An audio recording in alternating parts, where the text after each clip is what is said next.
असफलता एक चुनौती है, स्वीकार करो। कहां कमी रह गई देखो और सुधार करो। जब तक सफल ना हो नींद चैन की त्यागो तुम।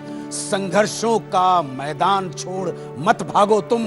किए कुछ बिना जय जयकार नहीं होती। कोशिश करने वालों की कभी हार नहीं होती। आदरणीय मित्रों, हिंदी के महाकवि पंडित सूर्यकांत त्रिपाठी निराला की इन प्रेरणादायक पंक्तियों के साथ मैं अन्नू कपूर आप सभी महानुभावों का अभिनंदन करता हूं, वंदन करता हूं, स्वागत करता हूं जी मीडिया की इस विशेष प्रस्तुति में, विशेष शो में जिसका नाम है रिलायंस कमर्शियल फाइनेंस, किस्से कामयाबी के। इस कार्यक्रम में उन लोगों के किस्से होंगे जो आम थे और खास बन गए। बड़ी चुनौतियों भरी राह थी। आम से खास बनने की यात्रा कठिन थी। एक एक कदम संभल संभल कर रखना पड़ता था। कभी कांटे मिलते थे तो कभी खाइयां। आज की हमारे किस्से की सेंट्रल कैरेक्टर है एक महिला, और ये महिला रियल लाइफ की हीरोइन है, भारत की वीरांगना है, आज की कथानायिका है। भारत की ऐसी वीरांगना हमारी आज की कथानायिका है मुंबई महाराष्ट्र की कल्पना सरोज। स्वागत करता हूं।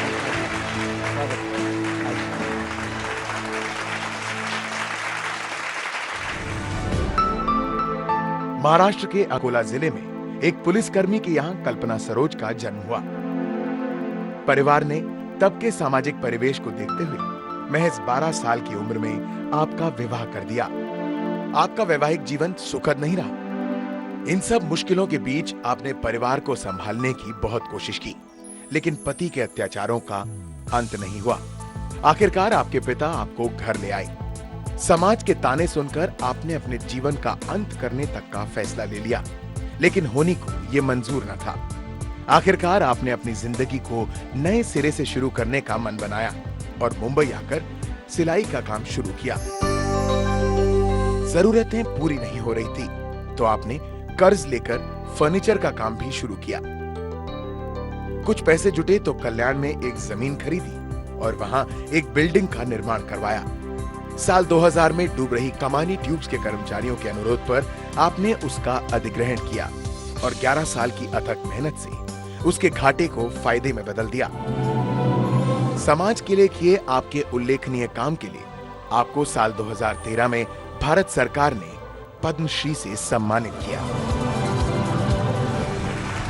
कल्पना जी, एक बार फिर मैं विधिवत आपका स्वागत करता हूं, वंदन करता हूं, अभिनंदन करता हूं। आपकी जिंदगी एक मिसाल है। संघर्ष से कामयाबी तक की यात्रा, कुछ खट्टी, कुछ मीठी, कुछ कड़वी। अगर इसका लेखा जोखा हमारे साथ शेयर करना चाहें तो बहुत खुशी होगी। मेरा जन्म जो है वो अकोला जिला में विदर्भ में हुआ। मेरे पिताजी पुलिस हवलदार थे। अब एक पुलिस हवलदार की पगार उस वक्त 300 रुपया हुआ करती थी। बड़ा सा परिवार था, दादाजी थे, चाचा जी थे, हम 3 बहनें 2 भाई, इतना बड़ा परिवार और 300 रुपये में गुजारा करना है। स्कूल जाना है अगर तो चप्पल भी नहीं हुआ करती थी पैरों में, ना ही कोई स्कूल का ड्रेस हुआ करता था। तो इस तरह से खैर ज़िंदगी चल रही थी। लेकिन जिस समाज में मेरा जन्म हुआ, जैसे कि मैं दलित समाज से हूँ, तो वहाँ पे लड़कियों को ज़्यादा पढ़ाया नहीं जाता था। तो मैं 5वीं तक पढ़ी रही थी, तभी से मेरे मामा जी जो कह रहे थे, परिवार के जो लोग हैं वो कह रहे थे कि बेटी है, शादी करवा देनी चाहिए। तो मजबूरन मेरे पिताजी का भी उनके सामने कुछ नहीं चला और उम्र की 12 साल में मेरी शादी हो गई। शादी के बाद जब मैं मुंबई आई, क्योंकि लड़का मुंबई में रहने वाला था, यहाँ आने के बाद में पता चला कि एक झोपड़पट्टी एरिया है जिसमें ससुराल के लोग रहते हैं। घर के जितने भी काम करने हैं वो सारे मुझे ही करने हैं। लेकिन अगर काम में ज़रा सी भी गलती हो जाती है, जैसे कि खाना भी मुझे ही पकाना है सारे लोगों का, तो दाल में नमक ज़्यादा हो गया। आपकी उम्र सिर्फ 12 साल की थी जी। तो दाल में नमक ज़्यादा हो गया, तो इस बात के ऊपर भी बाल पकड़ पकड़ के मारेंगे वो लोग कि माँ बाप ने यही सिखाया है, कुछ नहीं सिखाया, कुछ नहीं आता। तो इतना जुल्म उन्होंने उस ज़माने में ढाया है जिसका जिक्र आज भी होता है तो आंखें भर आती है। खैर, इस तरह से 6 महीने गुजर गए और मेरे पिताजी मिलने के लिए मुझे आए। और जब वो आए तो उन्होंने मुझे देखा तो वो पहचान ही नहीं पाए कि ये उनकी अपनी बेटी है करके। और मैं भी लिपट के खूब रोई पिताजी को, क्योंकि 6 महीने के बाद कोई मेरा अपना मैंने देखा था। तो मेरे पिताजी कहने लगे कि मैं नहीं रखूँगा इस हालत में बेटी को यहाँ पर, मैं ले जाऊँगा, क्योंकि मैंने बेटी मतलब ब्याह करके दी है, मारने के लिए नहीं दिया है। जी जी। तो पिताजी वापस ले आए? पिताजी वापस घर ले आए। तो इन सब के नज़रों में ये सवाल था मेरे लिए कि क्यों मैं आई, मतलब मेरी अर्थ ही नहीं आई, मैं जिंदा कैसे आ गई। ये पड़ोसी भी कह रहे थे और घर के दूसरे और रिश्तेदार फैमिली भी। के लोग भी इसी तरह से सोचते थे कि मैंने ऐसे नहीं आना चाहिए था। और मैंने मन बना लिया कि अभी नहीं जीना है मुझे। मैंने देखा कि खटमल मारने वाली दवाइयाँ उस वक्त बिकती थी बहुत सारी, टिक 20। हाँ, यस वही। तो मैं गई और मैंने 1 नहीं 2 नहीं 3 बोतलें खरीदी, ताकि कहीं बच ना जाऊं, कोई गुंजाइश ना बचे ऐसे। मैंने तीनों बोतलें खोली, फटाफट पी लिया। मुझे बचना था, शायद मैं बच गई, 24 घंटे में पॉइजन निकल गया। लेकिन उसके बाद जो लोग मुझे मिलने के लिए आते थे तो उनकी बातों में तब भी वही ताने थे कि अरे क्या कर लिया था तुमने, अगर मालूम भी है तुम्हें कि अगर तुम मर गई होती तो लोगों ने क्या कहा होता। लोगों ने तो यही कहा होता कि महादेव की बेटी ने ज़रूर कुछ ऐसा किया जिसकी वजह से उसे मरना पड़ा। चैन नहीं था लोगों को ना। तो ये बात जो है वो दिल की गहराई तक मेरे उतर गई कि ये क्या बात हुई, मैं मरूं क्यों, अगर कुछ करके मुझे मरना है तो मैं कुछ करके जीऊं क्यों नहीं। तो ये बात जो है वो दिल की गहराई तक मेरे उतर गई कि अब मरने का नाम मैं कभी भी नहीं लूँगी। मेरी माँ को मैंने कहा मुझे मुंबई भेज दो, तो बोली मुंबई जाकर क्या करोगी। तो मैं बोला वहाँ से बहुत सारी कंपनियाँ है, बहुत सारी मिल्स है, कहीं ना कहीं कोई मजदूरी कर लूँगी।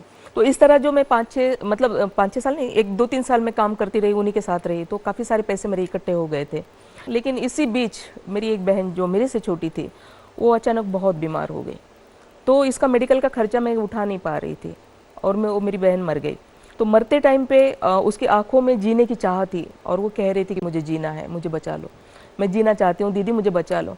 और मैं इतनी मजबूर और बेबस थी कि मैं उसको बचा नहीं पाई। लेकिन बहन के मरने के बाद ये लगा कि पैसा ज़रूरी है। तब फिर ये पैसा कहाँ से आए, तब मैंने कहीं सुना था कि गवर्नमेंट के कुछ स्कीम है जिसमें से लोन मिलते हैं और वो लोन लेके हम कुछ भी रोज़गार कर सकते हैं। और उसके बाद में मैंने जाके 50,000 का लोन लिया। तो एक प्लॉट था वहाँ पे कल्याण में, तो उस ज़मीन के ऊपर कुल और सीलिंग ये 2 एक्ट लगे हुए थे। तो उस वजह से वो आदमी अपनी ज़मीन बेच नहीं पा रहा था, कोई ले नहीं पा रहा था और उस बेचारे को बहुत तकलीफ थी पैसों की। तो वो मेरे पास आया और उसने कहा कि मैडम हमारे पास में ये ज़मीन है, प्लीज़ आप इसे ले लीजिए, मैं 2.5 लाख रुपए मैं आपको दे रहा हूँ, अगर आप इसको ठीक कर सको तो सोना है, नहीं तो ये तो मिट्टी है। लेकिन जब वो निकल गया, कुल और सीलिंग निकल गया, तो वही 2.5 लाख रुपए की ज़मीन मेरी 50 लाख रुपए की हो गई। इसी बीच मेरे पास में कमानी के कुछ लोग आए। कमानी ऐसी कंपनी थी जिसका एक हमारे देश में बड़ा ही एक ऐसे इतिहास है, जिसको सुप्रीम कोर्ट ने पहली बार वर्कर्स को मालिक बनाया था और मालिक को मालिक को कंपनी से बाहर कर दिया था। लेकिन वो हो नहीं पाया। 87 से 97 तक इन लोगों ने 10 साल जो है वो किसी तरह से निकाले, क्योंकि कंपनी के ऊपर 116 करोड़ रुपए का कर्जा कर चुके थे। और फिर नए जो प्रमोटर की तलाश शुरू हो गई, तो नया प्रमोटर कोई भी आने के लिए यहाँ पे तैयार नहीं था। तो इन लोगों ने कहीं सुना था मेरा नाम, जिस तरह से मैं काम कर रही थी, तो वो लोग मेरे पास आए और उन्होंने कहा कि मतलब उनके कमेटी के जितने भी लोग थे वो, और मैडम आप इसको टेक ओवर करे करके। तो मैंने कहा मैं कैसे कर सकती हूँ, मुझे इंडस्ट्री का इतना क्या ये है। बोला नहीं, हमें पता है आप अगर मिट्टी छू लेते हो तो उसका सोना बना देते हो। और फिर मैंने वहाँ पे एक स्कीम पूरी तैयार की और उस स्कीम की कॉपी लेकर जब मैं गई उस वर्करों के साथ में, तो वहाँ एक बोर्ड था कंपनी के अंदर, तो आप टेक ओवर करना चाहती है, ठीक है आप बैठो यहाँ पे, ये खर्चे करो डेली के, तो बताइए हम आपको आपकी नियुक्ति कर देते हैं। मैंने कहा हाँ ठीक है बिल्कुल, क्योंकि जब मैं आई हूँ लेने के लिए तो अभी उसमें ना की क्या बात है, मैंने चैलेंज स्वीकार कर लिया है था। इस चीज को करने के लिए आपने बेसिक जो कैपिटल है वो कहाँ से इन्वेस्टमेंट आपने लाए? ये तो जब पैसे देने की बात आई ना, जैसे कि वर्कर्स को देना हुआ, बैंकर्स को देना हुआ, तो कुछ हमने मार्केट से उठाया, कुछ हमारे सारे पार्टनर्स ने मिलकर निकाला और इस तरह से हमने सारा पे कर दिया।